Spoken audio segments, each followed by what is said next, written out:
السلام عليكم ورحمة الله وبركاته أصحابتي إذا كسو دوادا سوماليا جرينز يقرأ لهذا أياما وانيغا مقناي إنترنت لعانا قرقي هايسي مركا ماداما مانتا نيغا بلان قادة فلاكسيد مانتا وحترك فلاكسيد نوضا واتنا ساني وطالا أنا فلاكسيد وحان كو استعمالها مشاردنا قدر صدا يوغوكا قدر صدا عن صلاتنا قدر صدا marka sidaan ay taala in kor waa soo geliyo youtube-keyga channel-keyga ku jirtaa saan ay taala waatana banaanka soo baxay xanfafa bilaawatay mujeedino saan ay taala flaxseed-ka waa kana geedkaas yariiska oo brown-ka mujeedino amleena gacanteyda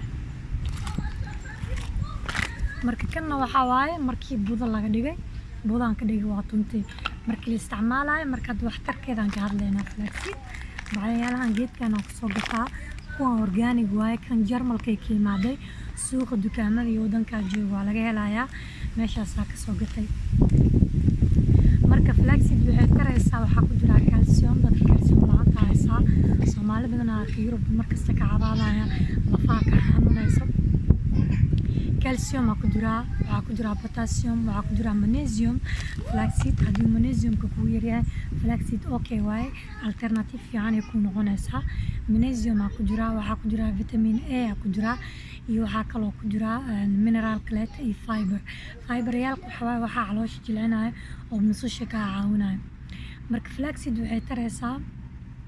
haddii aad qof constipation qabo caloosha way ku jilcinaysaa mususha way ku geynaysaa waxtarkeeda waaya waxyaabaha kale side effect-gana waa ka hadlaynaa waxtarkeeda haddii dadka caloosha ku dhibanaata mususha flaxseed waxa waaye maadaama fiber badan ka buuxo caloosha ku geynaysaa haddii magnesium iyo calcium ay ka maqan yihiin iyo potassium ina kuwaas ayagana maasha Allah way ku jirtaa sidoo kale haddii aad tahay qof oo malaay wax badan cunaynin ana dadka malaayga badan cunamay sida Yurub yimid malaay la duduwayo waxaasitay tumaji waa hilmaamay marka waxa qaataan saliidda malaayga omega 6 omega 3 omega 9 marka flaxseed waxa ku jira omega yaalkaas dhan ku jira haddii aadan cunaynin malaay badan flaxseed ka aad ku fiican tahay omega 3 iyo omega 6 iyo omega 9 ayaa ka dhaxeynaysa waxa kaloo la soo sheegay dadka cilmi baaris wax baaraan flaxseed inay tahay anti cancer ay u fiican tahay ay la dagaallamayso unugyada ama cellulka cancerigeenka ama cancerka soo saaraan ay la dagaalantaa marka flaxseed waxa waaye anti cancer waxa kale oo liiri dadka way caataysaa anti diabetic-na way tahay marka dadka way caataysaa waxaan ka wadaa waxa ku jira maado oo qofka hadduu rabo inuu saacatay oo isku caatay kara flaxseed waxa kale oo ku soo hartay waxay kaloo flaxseed ay u fiican tahay igaraalaada qawo maalin waxay kaloo flaxseed u fiican tahay antioxidant badan ku jira sida dhiriyaalka kaleeta iyo waxyaabaha kaleeta oo iyagana antioxidant ku jira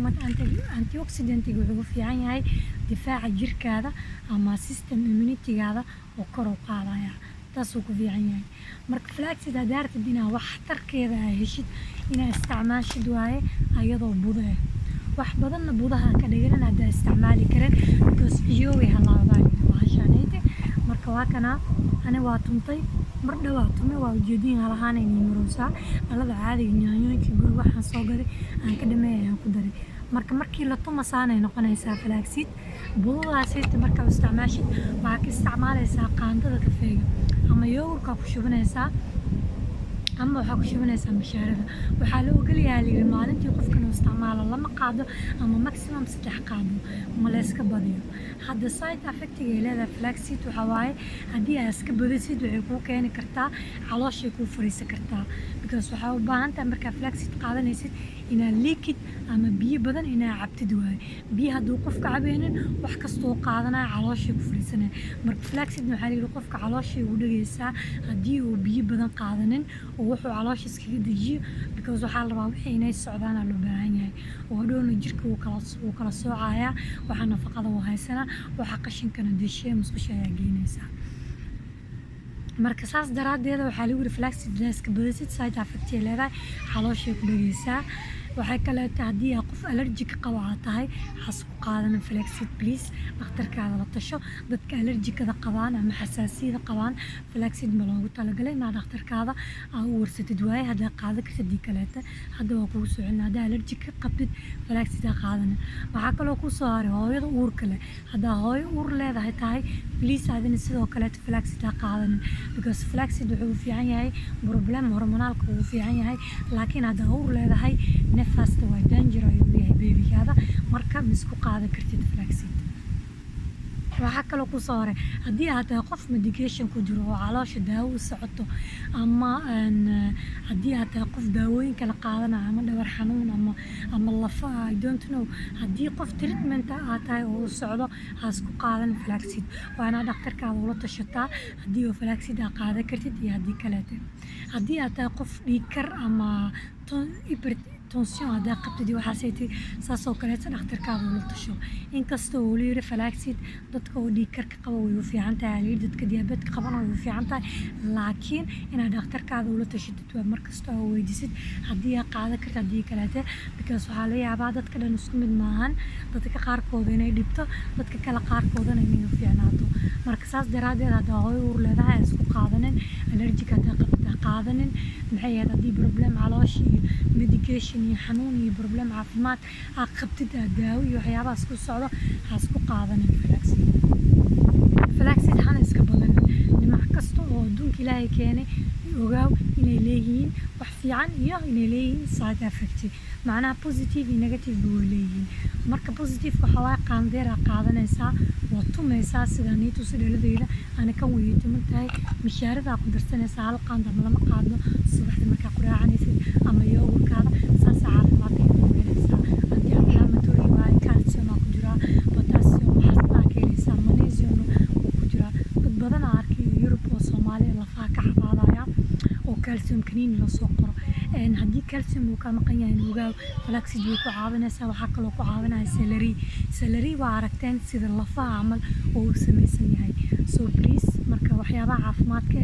oo complement ahaan loo qaato way fiican yihiin laakiin haddaa daawo iyo treatment qaadanaysid dhakhtarkaada inaad ula tashato haddii aad daawo iyo waxba qaadanayn iyo allergic aadan qabina maasha allah flaxseedkaada waa bilaabaysaa ana mar horaa isticmaalaa dhinaca qurxinta kusoo haray very interesting waxaa kaloo soo ogaada dhinaca qurxinta research waa samey kartiin flaxseed waxay wadataa collagen ay wadataa collagenka jirka iyo maqaarkana wuu fiican yahay marka dadka waxaa la yidhi anti-aging waaye qofka yaangi ayay ka dhigataa marka ana gudaha ahaan aan isticmaalaa wejiga ma mariyo xagga timahana flaxseed way fiican tahay tinta way nafaqaysaa wayna bixisaa asigoo jeel ayaa youtube-kayga soo geliyay waa ka fiirsan kartaa habka loo sameynayo waxyaabo kale ayaa ku labanaysaa kaligiisa ma isticmaalaysid marka waa kaas waa mahadsantahay asxaabteyda qofkii su-aal qaba hoosta ha igu soo qoro follow like share waxyaabo badan aa jira oo dabiici ah oo aniga isticmaalo soo markasta waxaan experience u leeyahay waxaa kusoo dadaalaya inaan soo geliyo idinkana haddaa artiin waxyaabo kale waa xiiseynaysiin artiin inaan kasoo hadlo isoo sheega because idinkaba waa ay caawinteen waas caawinaynaa koraas ku qaadaynaa follow like share waa mahadsantahay asxaabteyda meel kasta dunida ka joogtiin assalaamu calaykum waraxmatullaahi wabarakaatu kheyraas koognaha jimca mubaarak